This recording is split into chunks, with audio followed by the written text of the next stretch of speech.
스데반의 죽음으로 인해서 교회는 핍박을 받고 흩어졌습니다. 교회에 남아서 교회를 지키는 자들도 모두 잡혀서 감옥에 갔습니다. 사람들이 보기에는 이젠 교회는 끝이 났다라고 생각했습니다. 그러면서 스데반을 욕하는 사람도 많이 있었을 것입니다. 왜 그렇게 유별나게 믿어서 교회를 힘들게 하는 것인가? 왜 교회에 대한 대사회적 이미지를 나쁘게 하는가?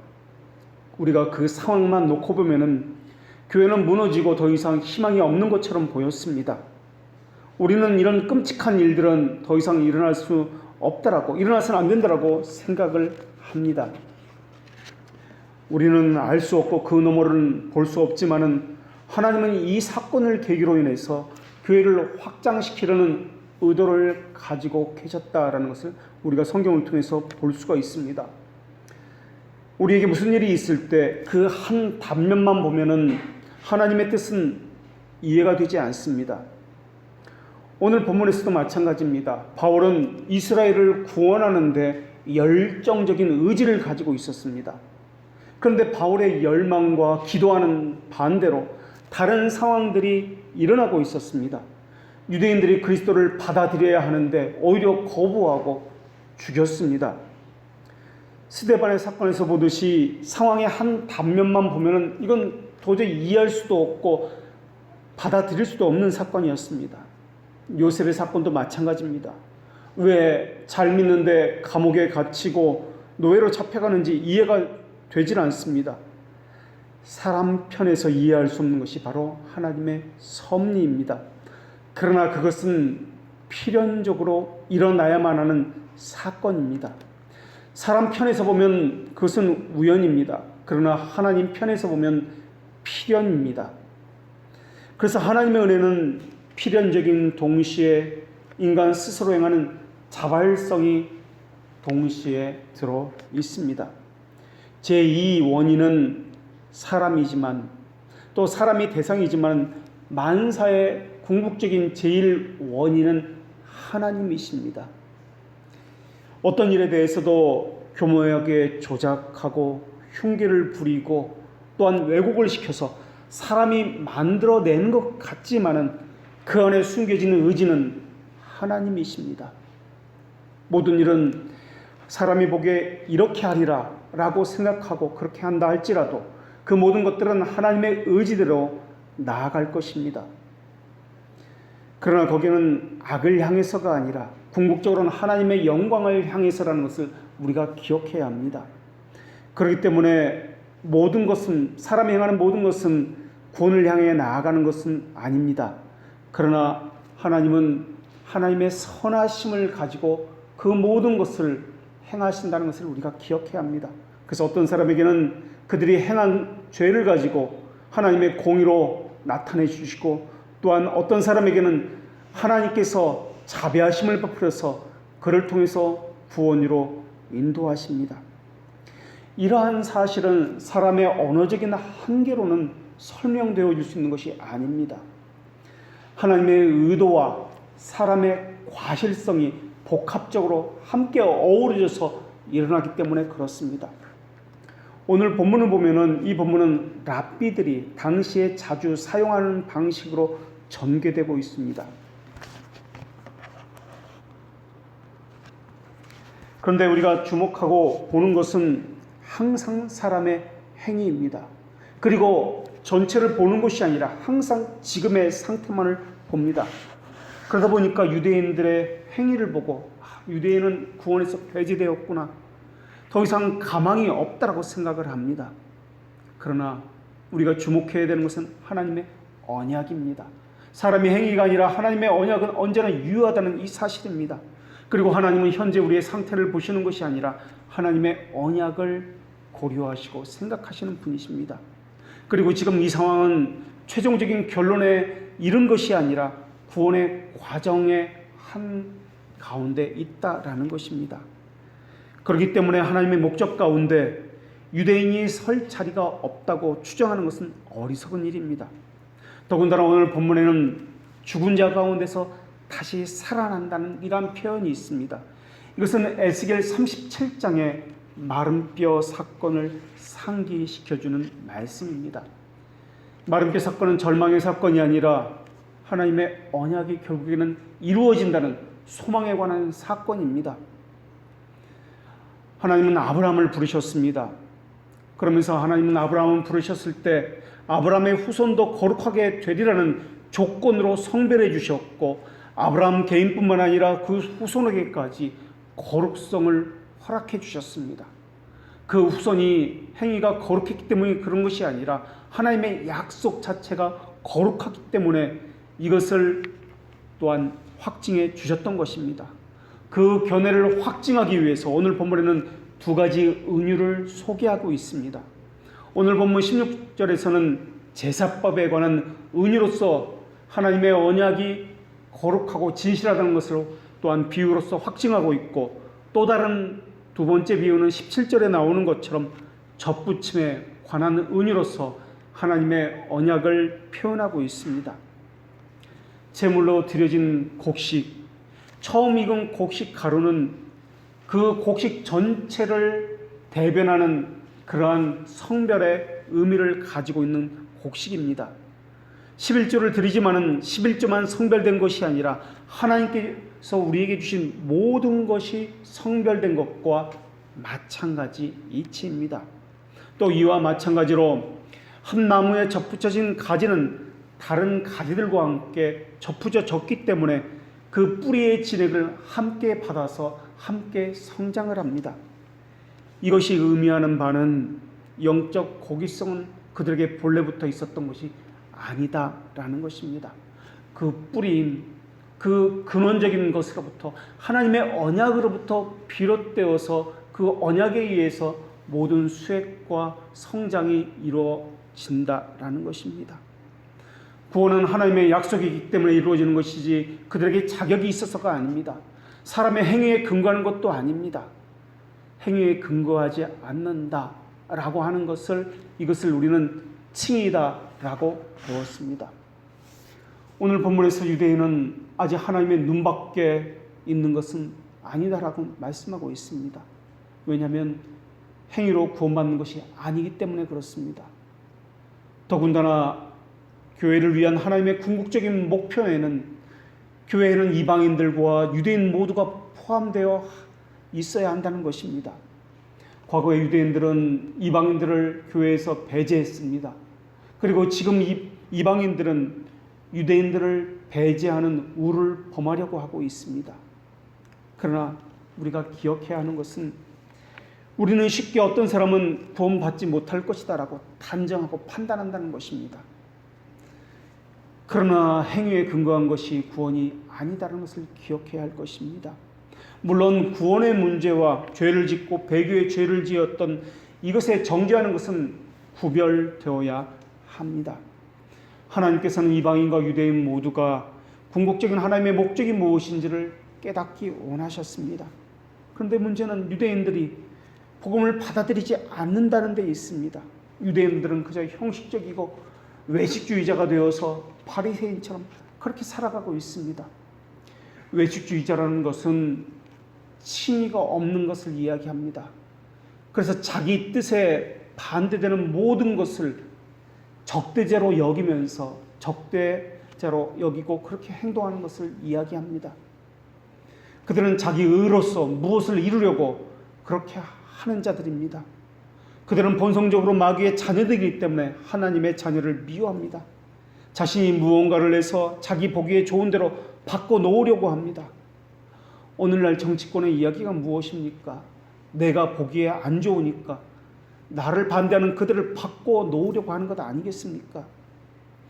하나님은 하나님 백성에게 하나님의 아는 지식을 갖게 하시면서 두 가지 사역을 하십니다. 우선 그 두 가지 사역을 말씀드리기 이전에 전제되어야 하는 것이 있는데, 하나님을 아는 지식이라고 이야기할 때 이 지식은 성부 하나님만을 의미하지 않는다는 것입니다. 삶이 하나님을 이야기합니다. 성부 하나님만이 아니라 아버지이신 삼위 하나님을 말하는 것이며, 우리 삶에서 삶이 하나님의 아버지 되심을 체험하여 아는 지식을 하나님을 아는 지식이다 라고 이야기합니다. 그래서 기독교 강요에서는 하나님을 아는 지식을 세 가지로 이야기합니다. 첫 번째 부분은 아버지 되심에 대한 일반적인 지식에 대해서 다루고 있습니다. 기독교 강의 1권 두 번째 부분에서는 창조시 인간의 지식과 삼위일체 하나님에 대한 지식을 다루고 있습니다. 그리고 세 번째 부분에서는 창조주 삼위 하나님과 인간관계의 그 본질적인 문제를 다루는 섭리 부분입니다. 오늘 우리가 주목하고 오늘 본문에서 다루고자 하는 것은 바로 이 세 번째 부분인 섭리 부분입니다. 외식하는 자들은 사람의 열정을 말하지만은 하나님의 뜻을 따르는 참된 종교의 경건에 관해서는 무관심합니다. 참된 종교의 경건에 무관심하다는 말은 경건의 훈련을 받는 것에 관심을 두지 않는다는 말입니다. 그리스도를 배우는 것은 하나님의 명령입니다. 주님은 주님을 따르는 사람들에게 나는 마음이 온유하고 겸손하니 나의 멍에를 메고 내게 나와 배우라 라고 말씀하셨습니다. 나의 마음이 온유하고 겸손하니 라는 말을, 이 겸손하다는 이 말은 다른 말로 자기 부인이다 라는 말입니다. 나의 멍에를 맨다는 말은 자기 십자가를 진다 라는 말입니다. 이 멍에는 버릴 수도 있는 멍에입니다. 지지 않을 수 있는 십자가입니다. 그러나 하나님의 자녀는 스스로 이 멍에를 맵니다. 자원하여 이 멍에를 기쁨으로 맵니다. 억지로 매지 않습니다. 자기를 부인하여 자기 십자가를 지는 것, 그러면서 주님을 배우는 것, 이것이 하나님의 자녀의 특징입니다. 그렇지 않아도 됩니다. 그렇게까지 굳이 하지 않아도 됩니다. 자기를 부인하지 않아도, 자기 십자가를 매지 않아도, 배우지 않아도 됩니다. 그러나 하나님의 자녀는 이것을 자원하여 기쁨으로 합니다. 왜냐하면 그들의 중심에는 자기 자신이 있는 것이 아니라, 자기 이익이 있는 것이 아니라 하나님의 말씀, 하나님이 그 중심에 있기 때문에 그렇습니다. 자기 보기에 더 급하다고 여기는 것, 더 중요하다고 여기는 것 때문에 하나님의 말씀이, 또한 하나님이 그 우선순위에서 뒤로 밀려나지 않습니다. 하나님의 하나님 되심이, 아버지 되심이 무엇인지 배우지 않으면 하나님과는 상관없이 자기 의를 주장하면서 살게 되어 있기 때문에 그렇습니다. 중생의 여부는 성령님의 사역입니다. 그래서 그 사람이 중생했는지 그 여부는 우리는 분명히 알 수는 없습니다. 그러나 배우지 않는 사람은 중생을 경험하지 않는 사람이라고 단정해도 무방할 것입니다. 하나님은 하나님의 자녀에게 하나님의 아버지 되심을 알려주시는 분이십니다. 하나님은 그것을 유기된 자에게는 알려주지 않습니다. 유기된 자들은 자기 마음대로 살고 싶은 대로 자기 신념에 따라서 살기 때문에 항상 자신의 생각이, 자신의 판단이 옳다라고 여깁니다. 유기된 자들은 상황에 따라서 그때그때 살아갑니다. 잣대가 없기 때문에 그렇습니다. 자기가 생각해 보니까, 이 말은 자기 이익을 위한다는 말입니다. 그래서 그들은 좁은 문으로 들어가는 것을 꺼려합니다. 그래서 그러한 이들은 자기만 그러는 것이 아니라 미신으로서 다른 사람의 눈을 멀게 하고 하나님 외에 다른 것을 섬기도록 그렇게 하고 있습니다. 성경에는 귀신도 하나님을 인정한다고 그렇게 기록하고 있습니다.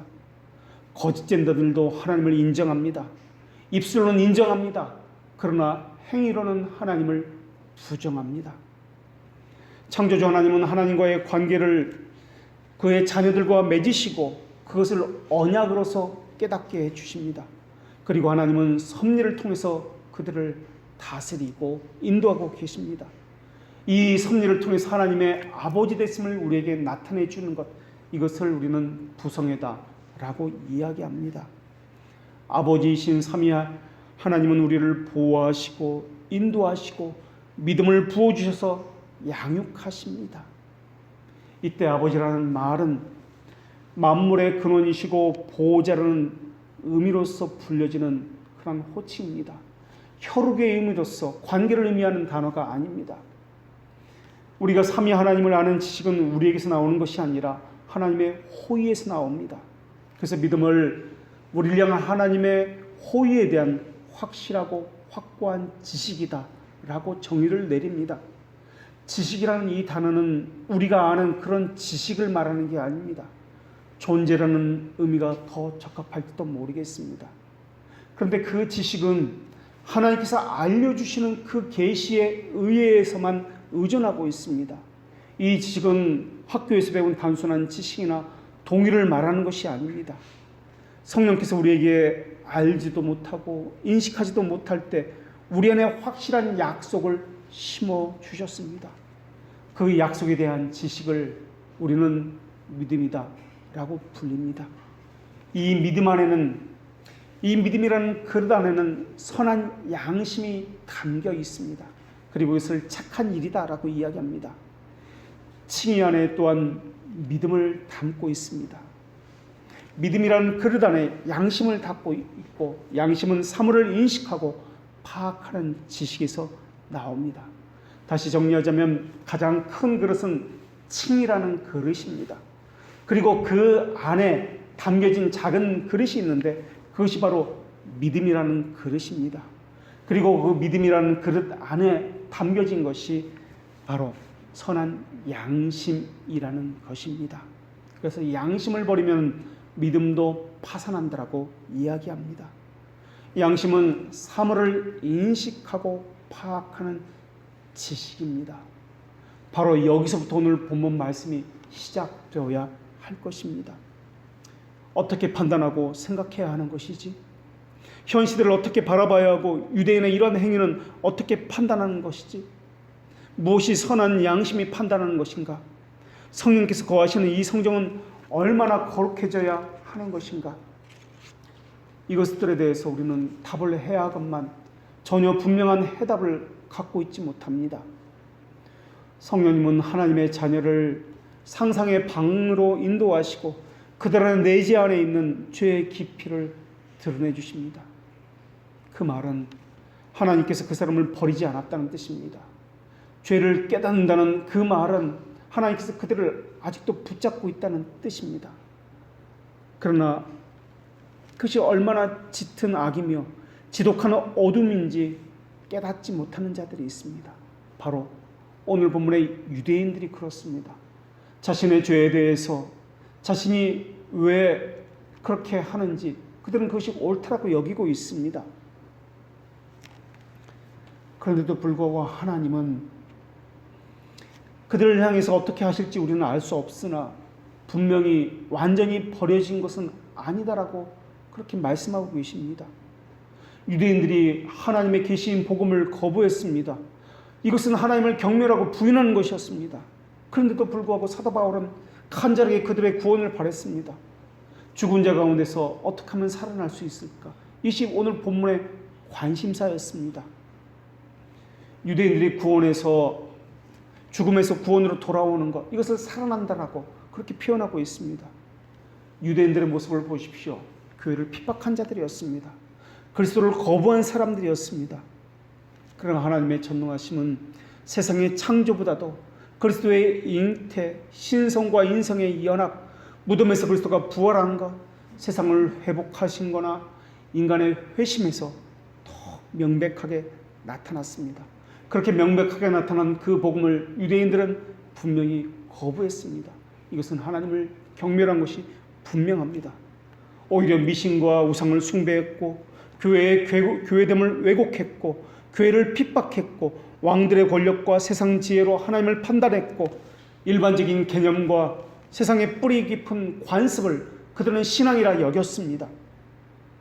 그들이 얼마나 하나님의 위대한 능력에 모욕을 가하는지 모릅니다.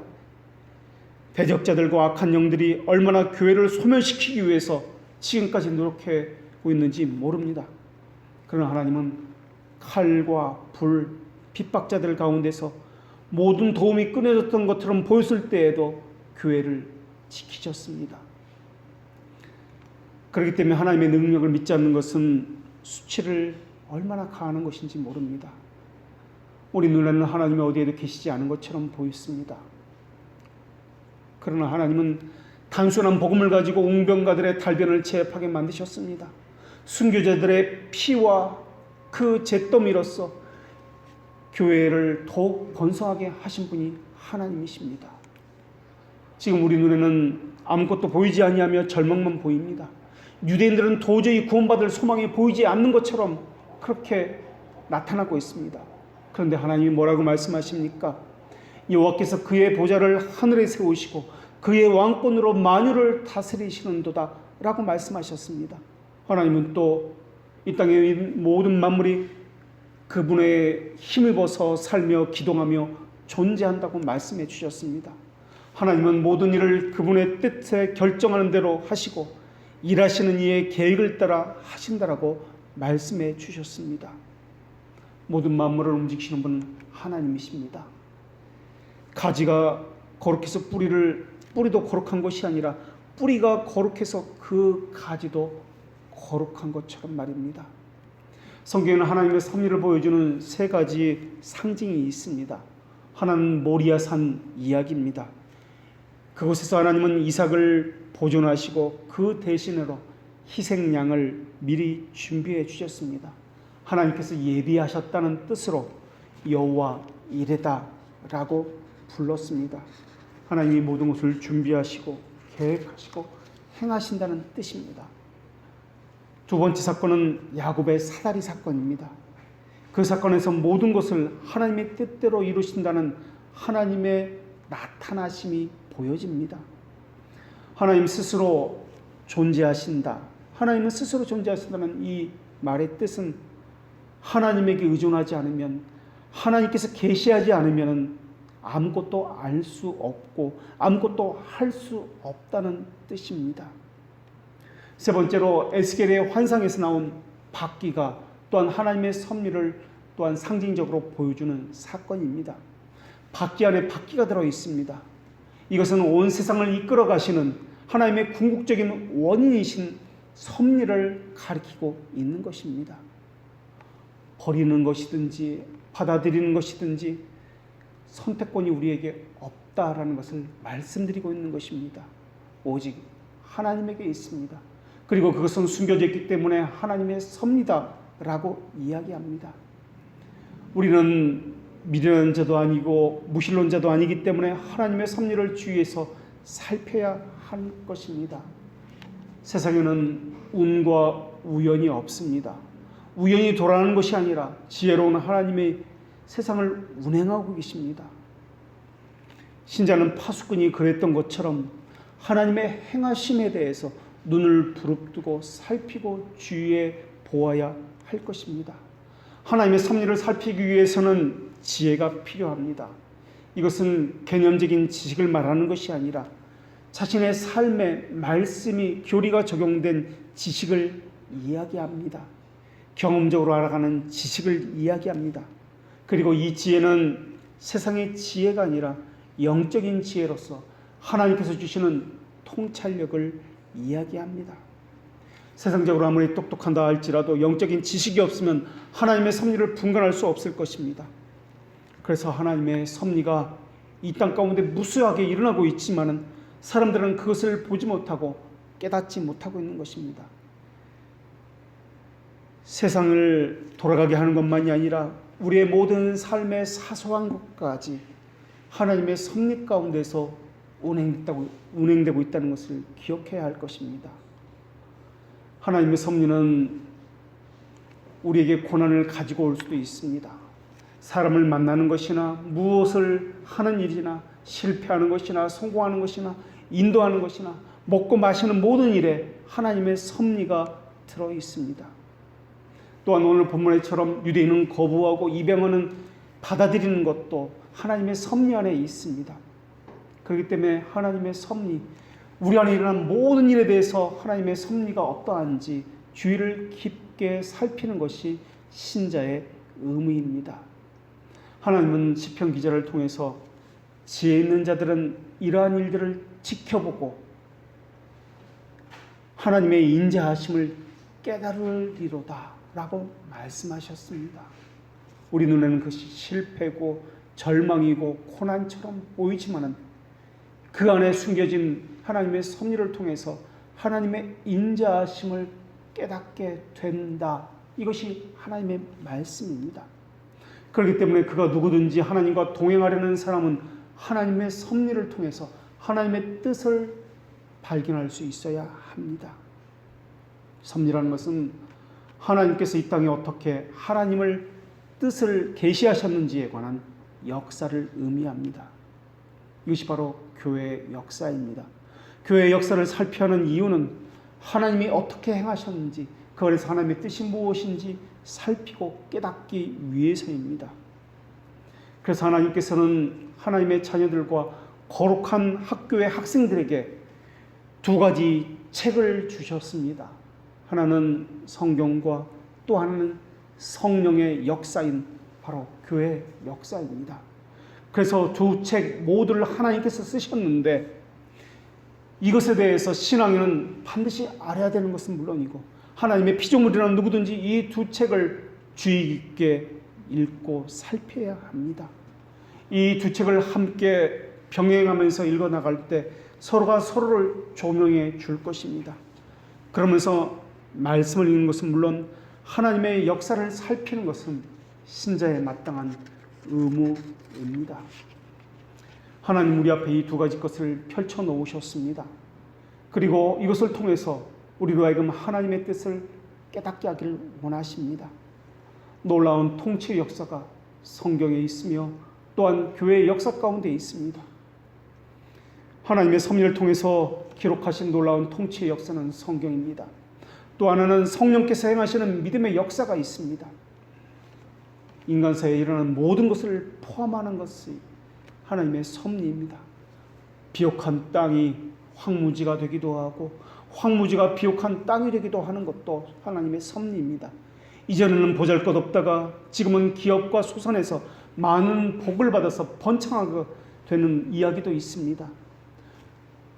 권력과 명예를 가지고 이전에는 한나라를 움직이고 떵떵거리며 다스렸던 사람이 지금은 감옥에 나앉고 보잘것없고 무시받는 사람으로 손가락질 당하는 그러한 이야기도 하나님의 섭리 가운데 들어 있습니다.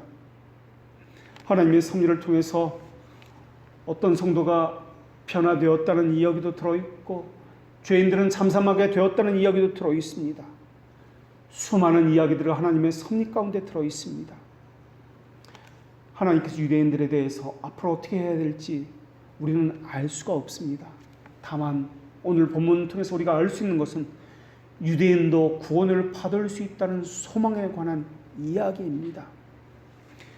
지혜로운 자들과 또한 우리 자신에게서 일어나는 모든 일들, 이것을 통해서 하나님의 백성은 하나님의 긍휼, 호의, 선하심을 깨닫게 될 것입니다. 이 모든 일을 통해서 하나님은 하나님 되심을, 아버지 되심을 우리에게 보이십니다. 그래서 신자의 삶은 부성애를 깨닫는 삶, 바로 이것입니다. 부성애를 날마다 체험하여 아는 것, 이것은 믿음의 굳건함에 큰 영향을 끼칩니다. 이것을 가리켜서 믿음 생활이다, 신앙 생활이다라고 이야기합니다. 삶에서 교리가 적용되고 삶에서 부성애를 깨닫지 못한다면 이것은 신앙이 아닙니다. 그래서 하나님의 섭리를 주의 깊게 관찰하는 것이 그리스도인의 의무입니다. 이 교리는 실천적인 신앙을 위해서 아주 중요합니다. 하나님의 섭리는 모든 만물에 미치기 때문에 모든 곳에서 하나님의 섭리를 발견할 수 있습니다. 우리 앞에 펼쳐진 하나님의 역사 가운데 어떤 것도 배제하거나 간과될 수 없습니다. 우리 앞에 펼쳐지는 모든 하나님의 섭리는 우리의 유익을 위해서 그리고 우리의 구원을 위해서 주어지는 것입니다. 세상은 막연하게 움직이는 것이 아닙니다. 우연, 운이라는 것은 없습니다. 그렇기 때문에 바른 판단력을 가진 사람은 항상 하나님께서 섭리 가운데서 행하신다는 것을 주목할 수밖에 없습니다. 피조물이 하나님의 섭리 가운데 있지 않다라고 말을 하는 것은 그 피조물은 스스로 자존적인 존재다라고 말을 하는 것입니다. 성경은 분명히 모든 존재하는 것은 하나님에게 의존되어 있다라고 말씀하고 있습니다. 무엇 하나 하나님의 손길하는 것이 없습니다.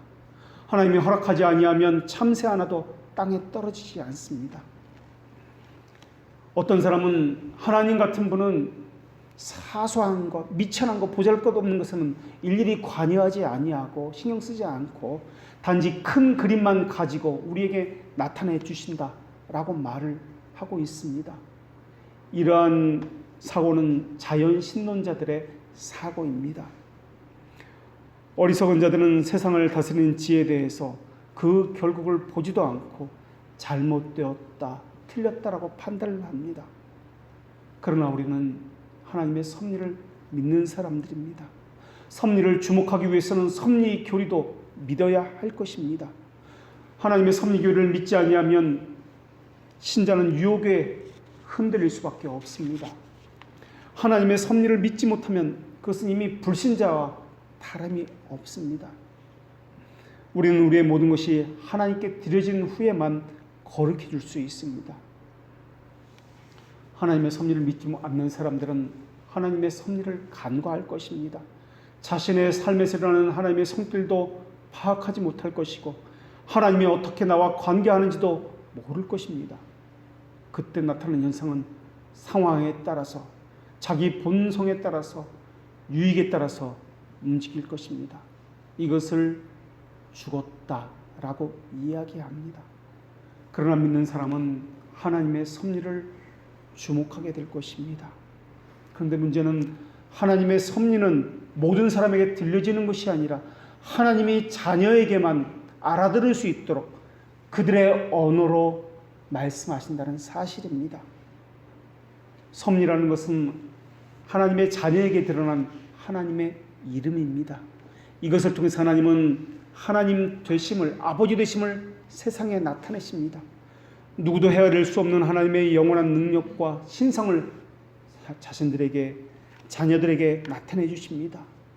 언어도 없고 말씀도 없고 들리는 소리도 없으나 그분의 소리가 온 땅에 통하고 그의 말씀이 세상 끝까지 이른다라고 하나님을 말씀해 주셨습니다. 언어도 없습니다. 말씀도 없습니다. 들리는 소리도 없습니다. 그런데 그분의 소리가 세상 끝까지 이른다라는 것입니다. 하나님이 주시는 매에도 메시지가 있습니다. 오늘 우리에게 주의 가운데 일어난 모든 상황에도 하나님의 의도가 분명히 들어 있습니다. 그것이 무엇인지 분별하고 깨닫는 것이 우리의 의무입니다. 하나님이 베푸시는 긍휼에도 언어가 들어 있습니다. 섭리는 이성적인 존재의 역사이기 때문에 거기에는 반드시 하나님의 뜻도 함께 들어 있습니다. 그렇기 때문에 섭리의 언어의 뜻과 의미를 깨달아 알아야 하는 것이 오늘 우리의 의무입니다. 하나님은 섭리를 통해서 말씀하시기 때문에 그렇습니다. 그래서 그 지혜로운 자는 그 섭리를 관찰합니다. 그리고 그 섭리를 통해서 하나님의 말씀을 듣고 깨닫습니다. 하나님과의 교제를 더욱 면밀히 추구하고자 할수록 하나님의 섭리를 면밀하게 살펴야 할 것입니다. 하나님과의 교제에 소홀히 하고 부주의할수록 하나님의 섭리는 지나치고 무감각하게 마련입니다. 하나님의 섭리는 지나가신 발자취와 또한 지금 행하고 있는 발자취이기 때문에 그렇습니다. 하나님의 섭리의 역사가 일어날 때 어떤 섭리는 계속해서 주의 깊게 살펴야 하는 섭리도 있습니다. 하나님의 섭리 가운데 어떤 섭리는 아직 드러나지 않았기 때문에 기다려야 하는 섭리도 있습니다. 이것을 위해서는 경건하게 진지하게 경건의 삶을 훈련받아야 합니다. 여호와여 내가 깊은 곳에서 주께 부르짖었나이다. 나 곧 내 영혼은 여호와를 기다리며 나는 주의 말씀을 바라는도다. 파수꾼이 아침을 기다림보다 내 영혼이 주를 더 기다리다니 참으로 파수꾼의 아침을 기다림보다 더하도다. 이것이 시편 기자의 고백이었습니다. 어떤 하나님의 섭리는 그 빛이 너무 찬란해서 눈에 띄지 않을 수도 있습니다. 또 어떤 섭리는 너무나 가려져 있어서 또한 지나쳐버리고 보이지 않는 섭리도 있을 것입니다. 어떤 섭리는 오랜 시간 땅속에서만 진행되어서 그 시간을 밤에 어둠으로 옷 입기 때문에 사람들이 알아채지 못하는 그런 섭리도 있을 것입니다. 내 눈에 흐르는 눈물이 그치지 아니하고 쉬지 아니하며 여호와께서 하늘에서 살피시고 돌아보실 때까지이다 라고 시편 기자는 고백하였습니다. 눈물을 흘릴 수밖에 없는 섭리도 있을 것입니다. 날마다 기도하지만은 기도의 응답이 이루어지지 않는 그러한 하나님의 섭리도 있을 것입니다. 그러나 유대인들이 마침내 구원함으로 인도함을 받을 때 그날에 말하기를 이는 우리의 하나님이시라. 우리가 그를 기다렸으니 그가 우리를 구원하시도다. 이는 여호와시라. 우리가 그를 기다렸으니 우리는 그의 구원을 기뻐하며 즐거워할 것이다 라고 고백하게 될 것입니다. 섭리의 실은 때로는 너무나 작고 가늘어서 더군다나 우리의 감각은 너무나 무디있고 너무나 예리하지 못해서 그 섭리의 한가운데 우리가 서 있다 할지라도 전혀 알아차리지 못하는 경우도 많이 있습니다. 그러나 주님은 법 없는 자의 손에 십자가에 못 박혔습니다. 하나님의 큰일이 대적의 손을 통해서 성취되었다는 것을 그 누구도 이해할 수 없었을 것입니다. 어둠의 도구가 사용되어서 빛의 역사가 이루어졌다는 것을 도저히 이해할 수 없었을 것입니다. 그것이 바로 하나님의 섭리입니다. 그렇기 때문에 신자는 하나님의 섭리를 바랄 뿐만 아니라 자세히 살펴야 합니다. 여호와께서 행하시는 일들이 크시오니 이를 즐거워하는 자들이 다 기리는 도다 라고 시편 기자가 또한 고백했습니다. 하나님의 섭리를 깊이 살펴보십시오. 그 속에서 하나님의 손길을 느껴보십시오. 살핀다는 것은 종이 그 주인의 손을 주목하듯이 하나님의 손길에서 눈을 떼지 않는다는 뜻입니다. 하나님의 섭리의 물결은 걸어 들어가면 들어갈수록 더 깊어집니다. 하나님의 섭리는 바퀴 속에 있는 바퀴입니다. 섭리는 하나님의 탁월한 솜씨입니다. 하나님의 섭리가 뜻하는 바는 감추어져 있기도 하고 드러나 있기도 합니다. 하나님의 섭리는 우리가 보기에 조리가 맞지 않은 것처럼 여겨지는 경우도 있습니다. 그러나 우리 보기에 좋지 않은 것도, 이것은 어울리지 않는다 생각하는 것도, 이성으로 이해가 되지 않는다 하는 것도 결코 헛되이 버려지는 일은 단 하나도 없이 다 하나님의 뜻대로 이루어질 것입니다. 그것을 위해서 연구할 뿐만 아니라 많은 겸손이 필요할 것입니다. 믿음과 자기 부인과 성경의 도움을 통해서 이러한 것을 살피고 궁구해야 할 것입니다. 그리고 섭리에 대한 경험을 재물을 모아두는 것처럼 심정에 잘 간직하고 고이 보관해야 할 것입니다. 은혜는 받는 것보다 더 중요한 것이 있습니다. 간직하는 것입니다. 이러한 것을 간직하게 되면 이 땅에서 우리의 삶이 더해갈수록 영적인 보고가 풍성해져 갈 것입니다. 이것은 마치 전쟁에서 한 전투의 경험이 다른 전투의 놀라운 경험으로 또한 승리로 가져오게 하는 것과 마찬가지 이치일 것입니다. 인간 사회에서 하나님의 섭리가 어떻게 역사하는지를 보십시오. 인간 사회에 더 가까이 갈수록 국가, 교회, 회중, 가족, 사회 더 구체적으로 세분화할 수가 있습니다. 그 모든 곳에 하나님의 섭리가 있습니다. 2000년이 지났는데 유대인들은 여전히 하나님 밖에 있습니다. 그런데 성경은 시종일관 유대인들을 대해서 하나님께서 버리지 않았다고 말씀합니다. 우리는 하나님에게는 불가능한 일이었기 때문에 이 일이 일어날 것이라고 말을 해야 할 것입니다. 어느 날 갑자기 일어날지도 모르겠습니다. 그때는 사람들의 사악함이나 비난이나 핍박은 어느새 온데간데 없이 사라질 것입니다. 하나님은 약속을 어기지 않습니다. 하나님은 이 일을 반드시 행하실 것입니다. 그때까지 우리는 하나님께서 어떤 일을 행하셨는지 그 걸음걸음을 살피고 또한 체험한 아버지 되심을 간직해야 할 것입니다. 그 옛날 하나님을 따르던 다윗도 실제 자신의 삶에서 직접 자신이 관찰했던 체험한 신앙이 있었습니다. 다윗은 양을 지키는 목동이었습니다. 하나님은 양을 지킬 때 다윗과 늘 함께 동행하셨습니다. 그 믿음 가지고 그 아버지 되신 가지고 그것을 삶의 체험하여서 그것 가지고 골리앗에게 나아갔습니다. 여호와께서 나를 사자의 발톱과 곰의 발톱에서 건져내셨은즉 나를 이 블레셋 사람의 손에서도 건져내시리로다 이것이 체험적 신앙이었습니다. 다윗이 나이가 들었을 때도 마찬가지입니다. 내가 어려서부터 늙기까지 의인이 버림을 당하거나 그의 자손이 걸식함을 보지 못하였노라. 자신의 체험을 통해서 만난 하나님이 다윗의 심정에 늘 간직되어 있었습니다. 하나님의 섭리를 주목한다는 것은 그저 지적인 것을 이야기하지 않습니다. 사변적인 이해만을 가지고 말하는 것이 아닙니다. 마음과 정서와 의지에 따라서 삶에 영향을 끼치는 것을 이야기합니다. 하나님의 섭리를 주목할수록 하나님을 더 경외할 수 있으며 경건해질 것입니다. 그리고 그 마음에도 은혜의 역사가 더해질 것입니다. 인내는 연단은 소망을 이룹니다. 모세가 이스라엘 백성에게 이렇게 말합니다. 모세가 온 이스라엘을 소집하고 그들에게 이르되 여호와께서 애굽 땅에서 너희의 목전에 바로와 그의 모든 신하와 그의 온 땅에 행하신 모든 일을 너희가 보았나니 곧 큰 시험과 이적과 큰 기사를 너희들의 눈으로 보았느니라. 그러나 깨닫는 마음과 보는 눈과 듣는 귀는 오늘 너희에게 주시지 아니하였느니라.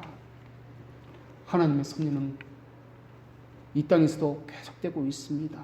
이 땅에 일어나는 모든 일들은 하나님의 섭리 가운데서 일어나고 있습니다. 그러나 이것에 대해서 무감각하고 관심 없어 하는 사람이 너무나 많이 있습니다. 마치 이스라엘 백성처럼 말입니다. 그런 일이 자신에게 일어나는지 모르는 사람이 너무나 많이 있습니다. 왜 그것이 일어났는지, 그것이 의미하는 바가 무엇인지 알지 못하는 사람도 많이 있습니다. 그들의 관심은 하나님에게 있지 않기 때문에 그렇습니다. 그들의 관심은 먹고 마시는 육체적 본성에 관해서이기 때문에 하나님에게 관심과 시각을 둘 여유가 없기 때문에 그렇습니다. 차가움, 무감각함, 이것은 오늘 본문의 말씀에 의하면 죽었다라는 뜻일 것입니다. 이러한 일도 있어서는 안 되는 것인데 더 두려운 것이 있습니다. 하나님의 섭리를 보고도 그것을 오히려 완악함으로 이스라엘 백성들처럼 그렇게 만드는 것입니다. 모세가 경계한 것이 바로 이 완악함입니다. 그러나 다윗은 이 모든 것이 어디서부터 왔는지를 잘 알고 있었습니다. 무리가 그 말을 할 때 그 사자가 그에게 이르되, 왕이 이르되 이 재앙이 여호와께로부터 나왔사오니 어찌 더 여호와를 기다리리요. 그 섭리를 받아들이고 순응하는 것, 이것은 하나님의 섭리가 낳은 선한 결과입니다. 형통한 날에는 기뻐하고 곤고한 날에는 되돌아 보아라. 이것이 전도자의 또한 우리에게 주는 권고입니다. 하나님께서 작정하셨기 때문에 의미 없는 일은 일어나지 않습니다. 의미 없이 주어지는 날도 없습니다. 모든 일에는 다 의미가 있습니다. 모든 것이 하나님의 작정 안에서 일어난 일이기 때문에 그렇습니다. 하나님이 생각 없이 행하신 일은 단 하나도 없습니다. 그래서 모든 역사는 시간, 상황은 모두가 긴밀하게 연결되어 있습니다. 창조 때부터 지금까지 어느 한 골이라도 빠져 있다면 우리의 존재는 불가능했을 것입니다. 그런 의미에서 유대인의 모습도 바라봐야 할 것입니다. 지금 유대인은 하나님을 부인하고 있습니다. 그러나 하나님은 분명히 말씀하셨습니다. 하나님께서는 그들도 배제하지 않았다라고 말입니다. 지금은 이렇지만은 하나님의 섭리는 우리는 알 수 없지만은 언젠가는 그들도 구원으로 인도함을 받을 것이다 하는 것입니다. 우리 주위에는 그러한 유대인들이 너무나 많이 있습니다. 물론 하나님의 백성, 남은 자라고 하는 하나님의 자녀만이 구원받을 것입니다. 유대인 모든 종족을 구원받는다는 뜻은 아닐 것입니다. 그러나 우리 주위에도 이런 남은 자와 같은 이들이 있을 것입니다. 그들은 지금도 예수 그리스도를 모욕하고 복음을 비난하는 그러한 유대인과 같은 상황에 처해 있는지도 모르겠습니다. 그럴지라도 하나님의 섭리 가운데 그들이 놓여 있다는 것을 기억하십시오. 사납게 파도치는 바다도 하나님의 섭리 다스림 가운데 있습니다. 아무리 사나운 바다라도 하나님은 손쉽게 다루실 것입니다. 마치 사나운 파도라 할지라도 부모가 아기를 포대에 안아서 그렇게 아기를 누인 것 같이 하나님은 그 파도에게도 명령하실 것입니다. 여호와여, 주께서 하신 일이 어찌 그리 많은지요. 주께서 지혜로 그들을 다 지으셨으니 주께서 지으신 것이 이 땅에 가득하나이다. 모든 혼동과 동요가 있다면 하나님의 입술에서 나오는 잠잠하라 한마디면 족할 것입니다. 누구도 붙잡고 있을 수 없는 공기, 바람 역시 전적으로 하나님의 섭리에 따라서 움직이고 있습니다. 바람이 임으로 불매 사람은 그 소리를 들어도 어디서 와서 어디로 가는지 알지 못하나니, 하지만 그 바람조차도 하나님께 순종합니다. 이가 어떤 사람이기에 바다도 이에게 순종하는가? 이것이 바로 하나님의 섭리요 능력입니다. 보이지도 않습니다. 만지지도 않는 바람, 이건 역시 하나님께서 움직이고 계십니다. 하나님은 온 세상을 공기로 채우셨습니다. 그렇지 않으면 우리는 숨을 쉴 수가 없습니다.